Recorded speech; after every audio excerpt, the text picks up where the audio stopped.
Hi, this is Jimmy Cliff. In case you don't know who that is, it is I who say you can get it if you really want. Welcome to Reggae Strong. I'll be very honest with you, as a musician today, I'm not in the studio right now, and everybody in my world thinks I'm crazy.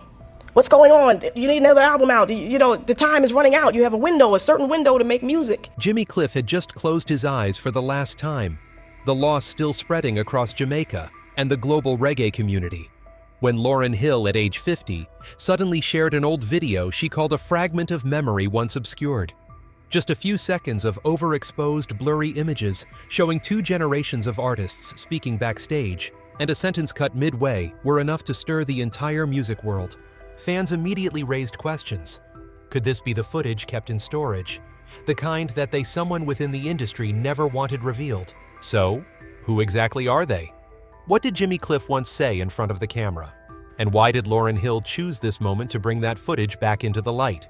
To understand why an old piece of footage carries such weight, and why Lauryn Hill herself chose this sensitive moment to bring it back, we have to look more deeply into the person behind the act.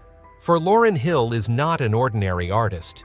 Her journey from musical prodigy to reclusive neo-soul icon has always been tied to bold choices, uncompromising declarations, and unpredictable silences. It is precisely that life and career which hold the key to explaining why this piece of footage has become so important. The reclusive genius and legend of black music. There is one thing anyone who has followed Lauryn Hill understands. What she shows the public is only the tip of the iceberg. Every time Lauryn appears from the 1990s, until now, it is always accompanied by the same questions. What is she preparing to say? What is she about to reveal? That no one has heard before. And it is precisely that mystery that makes people believe the footage she shared after Jimmy Cliff's passing is not merely a casually resurfaced memory, but a piece of a much larger story, one rooted in Lauryn Hill's own radiant yet shadowed life. Born in 1975 in South Orange, New Jersey, Lauryn Noel Hill grew up in a middle-class family, where music was not simply a hobby, but a shared language. In the small kitchen where her mother often hummed gospel melodies, and her father sang classic soul songs in the evenings, Lauryn absorbed everything like a sponge. Soul, gospel, R&B, and later hip-hop and reggae all blended into the musical DNA that set her apart from a young age. At 13, she first stepped onto a school stage for a singing contest, and a year later, she was invited to try her hand at television. Her ability to sing rap and act rarely found in one person made her a standout teen talent very early on. Lauryn entered Hollywood before she entered the recording studio. In 1993, she appeared in Sister Act 2, the film that propelled her name across the United States. Her radiant smile and powerful voice shining through the musical scenes made her a sought-after face at 18. Before that, she had appeared in As the World Turns, the long-running TV series that helped her hone her expressiveness on camera. People began calling her a teen genius, not only because of the roles she played, but because of the presence and sharpness rarely seen in someone not yet in her 20s. But Lauryn did not choose Hollywood as her final destination. She turned to music as her true home, and that was when her fateful meeting occurred, Wyclef Jean and Pra Michelle. The three formed the Fugees, a group blending hip-hop with reggae and soul, a sound far different from the US market of the 1990s. By 1996, the score was released and upended every standard. The album sold more than 17 million copies, won 2 Grammys, and topped charts in more than 10 countries. In a landscape where American rap still saw the genre as a men's domain, Lauryn stepped onto the stage singing and rapping soft and sharp at once, forcing critics to bow their heads. Rolling Stone wrote at the time, "No one raps like her, no one sings like her, and no one does both as well as she does." The reggae and dancehall influences, an unmistakable hallmark of the Fugees' sound, were her first bridge to the spirit of Jamaica, something that would later draw her closer to legends like Bob Marley and Jimmy Cliff, even though they never collaborated directly. But it was not until 1998 that Lauryn Hill truly ascended to the throne. The miseducation of Lauryn Hill was not just her debut album, it was her artistic manifesto. The album debuted straight at #1 on the Billboard 200. With 10 Grammy nominations and 5 wins in a single night, Lauryn became the first woman in history to achieve that feat. Those numbers were not just accomplishments.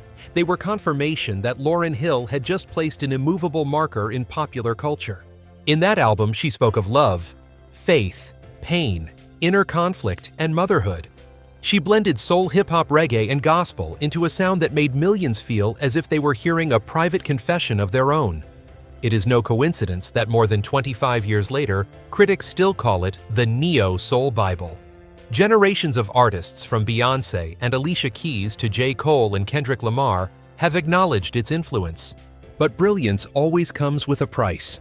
After her record-setting Grammy night, Lauryn Hill did not release a second studio album. Instead, she withdrew, distancing herself from the industry and the public. In 2002, she released MTV Unplugged No. 2.0, a live acoustic album consisting only of her voice and a guitar, meditative, introspective, and stripped down. Sales were slow, and critics found it challenging. But for those who understood Lauryn, it was a declaration she refused to become the entertainment industry's money-making machine. Then came the 2010s, when Lauryn Hill's name became associated with legal battles, tax evasion charges from 2005 to 2007 that resulted in a 3-month prison sentence. These stories only deepened her aura of mystery, leaving the media unsure how to categorize her. A genius disillusioned by the spotlight, or an icon damaged by the very industry she once conquered.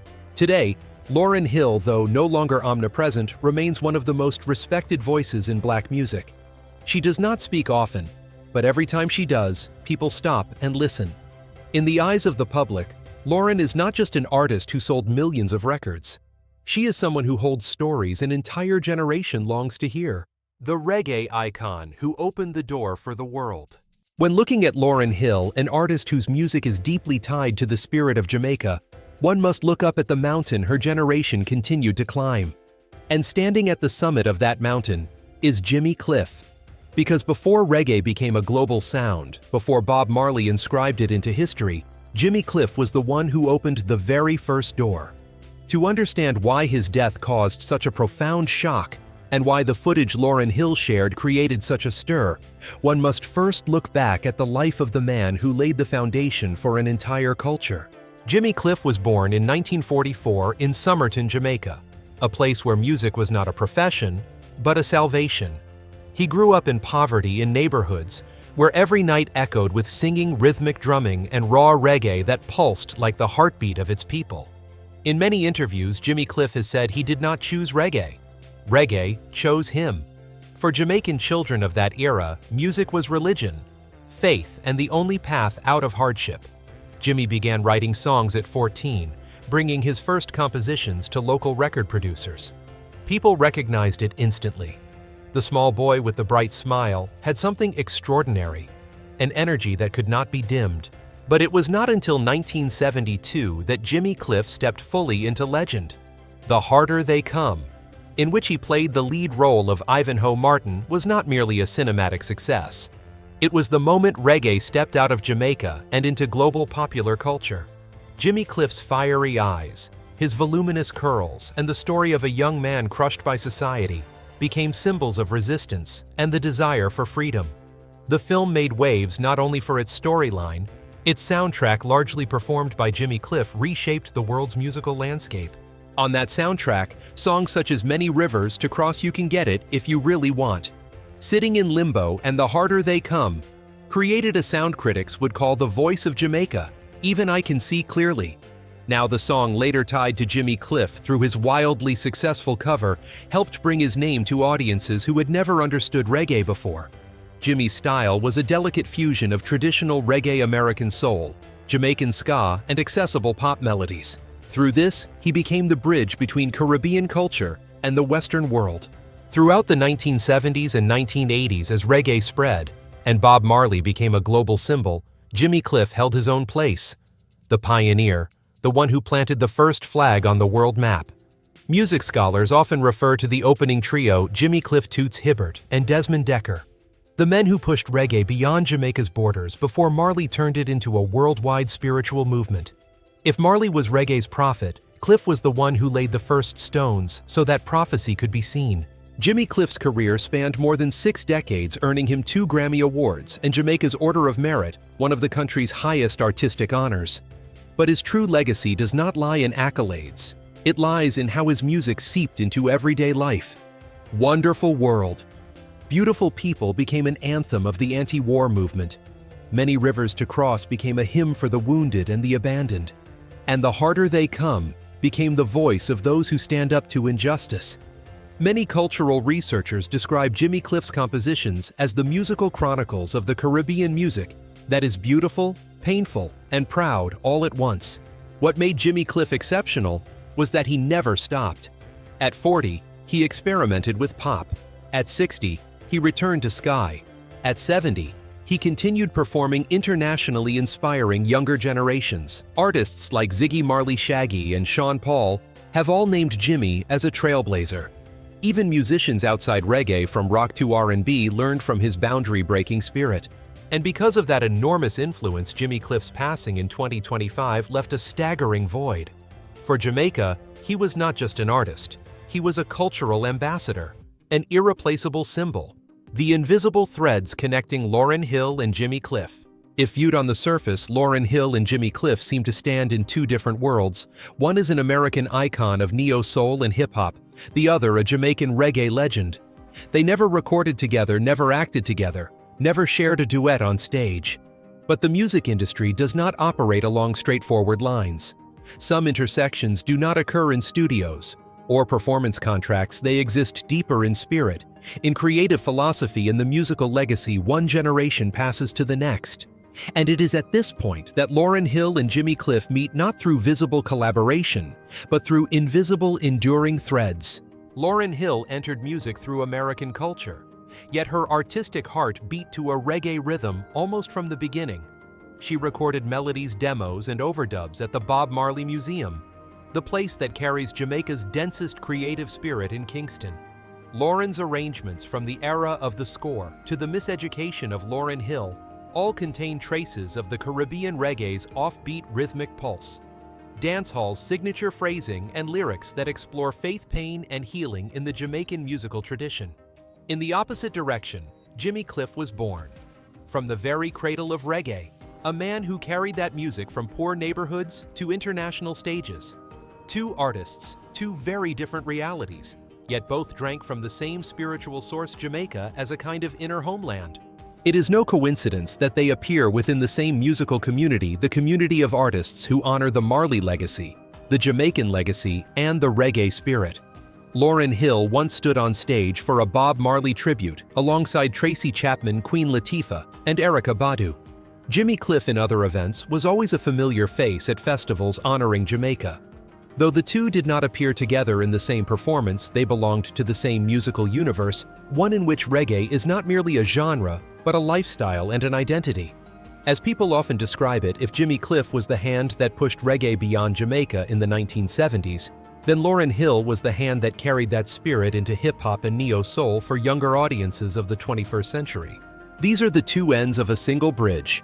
Jimmy Cliff stands at the origin, Lauryn Hill stands at the continuation, and between them flows a cultural current spanning more than half a century. The most fascinating point does not lie in the sound itself, but in their musical philosophy. Both Jimmy Cliff and Lauryn Hill viewed music as a tool for healing and liberation. When Jimmy sang Many Rivers to Cross, he voiced the pain of a divided people. When Lauryn wrote To Zion or X Factor, she was speaking to her own inner conflicts. Both transformed music into a space where people could remove their masks and confront their truths. Another intersection, both resisted the extreme commercialization of the entertainment industry. Jimmy Cliff openly criticized international record labels for exploiting Jamaican artists without respecting local cultural values. Lauryn Hill rejected the notion of being an industry star, refused the mechanical machinery of show business, and accepted disappearing for years to preserve her own voice. Two individuals from two different eras, yet both resisting the same force, the pressure placed on black artists by the entertainment industry. Thus, although they never worked together directly, they influenced each other in the way music has always worked, through the inheritance of spirit. Jimmy Cliff was one of the three pioneers who brought reggae to the world before Bob Marley's era. Lauryn Hill blended that spirit into neo-soul and hip-hop, introducing it to audiences who had never touched original reggae. Many critics have described Lauryn Hill as someone who stands on the shoulders of legends like Jimmy Cliff and Bob Marley to create her own artistry. And if the public now sees a connection between Lauryn Hill and Jimmy Cliff when she posted the footage immediately after his death, it is not merely curiosity. It is an instinctive reaction to a quiet bond stretching across decades. They are not colleagues in the conventional sense. They are two parts of a Jamaican cultural axis, a line stretching from the poor neighborhoods of 1950s Kingston to the Grammy stage of the late 1990s. Not collaborators yet, not separate. Not close yet, never strangers. And perhaps that is precisely why Lauryn Hill's action after Jimmy Cliff's passing caused such a shock. When one end of the bridge falls silent forever, people naturally turn to the other to seek answers. A fallen icon. While the public was still discussing the invisible connection between Lauryn Hill and Jimmy Cliff, devastating news struck like a cold, sudden cut. Jimmy Cliff passed away at the age of 81. No scandal, no mystery surrounding it, just a quiet end to the man who carried Jamaican music to the world. Yet sometimes it is the simplest deaths that leave the most resonant void. According to the family's official statement, Jimmy Cliff drew his final breath after a severe seizure that led to pneumonia complications. He was taken to the hospital in critical condition, but doctors could not save him. That day, Jamaica fell silent. The neighborhoods that once played his music at dusk now held only the sound of wind wrapped in shock. A monumental chapter of Caribbean culture had come to a close. The news spread within hours, and soon the whole world mourned in unison. Jamaica's Prime Minister Andrew Holness issued a tribute calling Jimmy Cliff, the man who carried Jamaica to the world, a cultural ambassador we cannot replace. International media immediately ran headlines. The Guardian wrote Jimmy Cliff, the man who opened the gate for reggae. The New York Times called him a cultural bridge, and Rolling Stone recalled an old title, one of the last great architects of reggae. From Los Angeles to London, from Lagos to Kingston, artists across generations shared photos, videos, and personal moments tied to Jimmy Cliff's music. Ziggy Marley called him the elder generation of us all. Shaggy wrote that Cliff was the sound of a nation's childhood. Artists outside reggae joined as well. John Legend, Alicia Keys Common, and even many hip-hop rappers posted tributes. They shared more than sorrow. They shared legacy. And then amid this ocean of grief, one name drew more attention than the others, Lauryn Hill. Why did Jimmy Cliff's death strike Lauryn so deeply? To answer that, we must return to the musical path she has walked. Lauryn Hill was profoundly influenced by Bob Marley, the figure she has often described as her spiritual compass. She recorded at the Bob Marley Museum, performed in Marley tribute concerts, and spoke many times about how Jamaica offered her not only music, but also a consciousness of freedom. And Jimmy Cliff belonged to the generation before Marley. He was the first stone laid to form the path Marley continued. Without Cliff, there would be no modern reggae language. Without Cliff, reggae might have remained confined to Jamaica. And without reggae's global recognition in the 1970s, African-American artists like Lauryn Hill would not have been able to borrow its spirit to shape the resistance-driven neo-soul of the miseducation of Lauryn Hill. In other words, if Bob Marley was the lighthouse, Jimmy Cliff was the one who built the foundation for it to stand. For Lauryn Hill, Jimmy Cliff's passing was not simply the loss of a great artist. It was the severing of a cultural thread she always felt connected to, even without direct collaboration. It was the disappearance of a layer of artistic memory she respected deeply. When a legendary generation closes, artists of the next like Lauryn naturally feel an invisible responsibility to preserve, to continue to carry the story forward.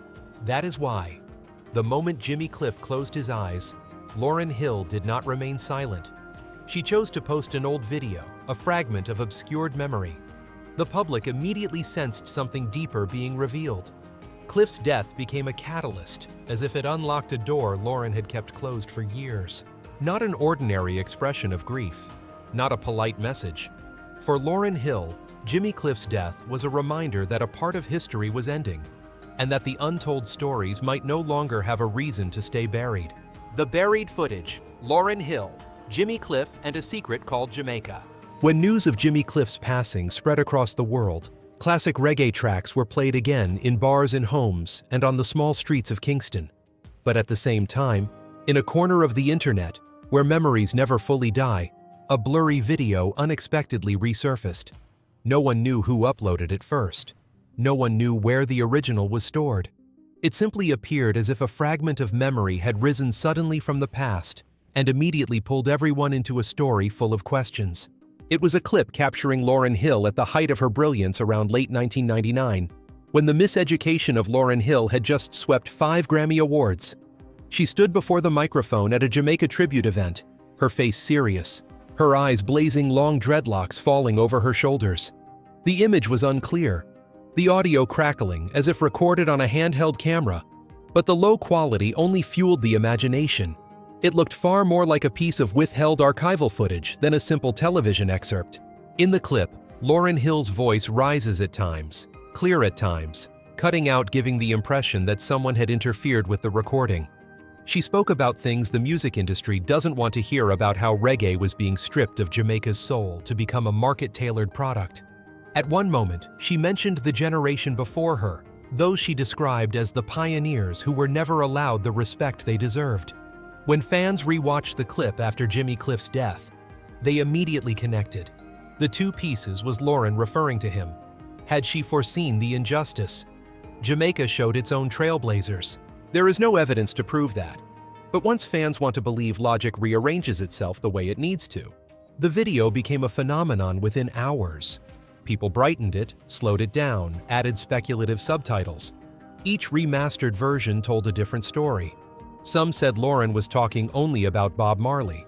Others insisted she was speaking about the American music industry. A few fans claimed that the 1999 broadcast had been shortened, that a more forceful part of her speech was never aired. No one could prove any of it, but that uncertainty was the perfect breeding ground for conspiracy theories. One theory rose above the rest: the clip had been edited to soften Lauryn Hill's criticism of major record labels. The context of the time made the theory sound plausible. In 1999, Lauryn was in conflict with the music production system, hinting repeatedly that the industry was trying to control her after her debut album Rose Too Fast. Jimmy Cliff, back in the 1970s, openly criticized international record labels for exploiting reggae without respecting Jamaica's cultural value. Two stories separated by more than 20 years, but when placed side by side, they formed a strange connection. Another group of fans told a gentler story: the clip had never been hidden, only buried by time. Television programs from the 1990s were often stored on magnetic tapes. Whoever kept them found their quality degraded with age. When Jimmy Cliff passed away, reggae lovers began digging through old footage to find any clue about the invisible thread between him and Lauryn Hill. They found the clip simply because it had been sitting there for 2 decades unnoticed. But it was precisely that randomness that made it suspicious. Why did it appear now? Who cut it out? And why, among hundreds of videos from 1999, did this clip become evidence for a growing narrative? As these questions churned within the community, the video spread rapidly under the name buried footage. Many knew it was just psychological effect, yet they were still drawn to the feeling that it contained something important. Some YouTubers analyzed each frame, trying to read Lauryn's expression when she mentioned the pioneers. Redditors dug through old Jimmy Cliff interviews looking for ideological overlap. They built a complete model. Cliff fought to preserve reggae's authenticity. Lauryn Hill fought against commercialization. Both spoke of artistic freedom.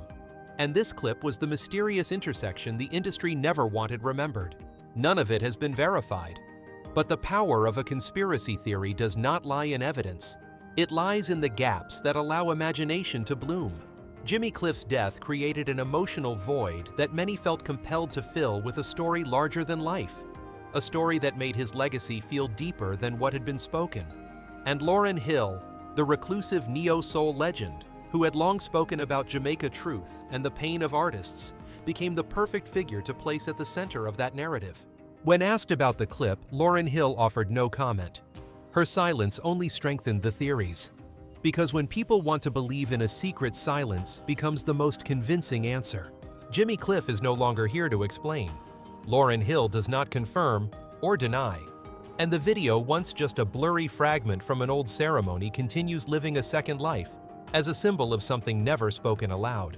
Perhaps it is just an ordinary video. Perhaps it was never hidden. Perhaps everything is merely collective imagination following the death of a legend. But perhaps as many believe in that moment in 1999, Lauryn Hill spoke a truth the entire music industry did not want to hear. And it took more than 2 decades and Jimmy Cliff's final departure before the world was ready to listen.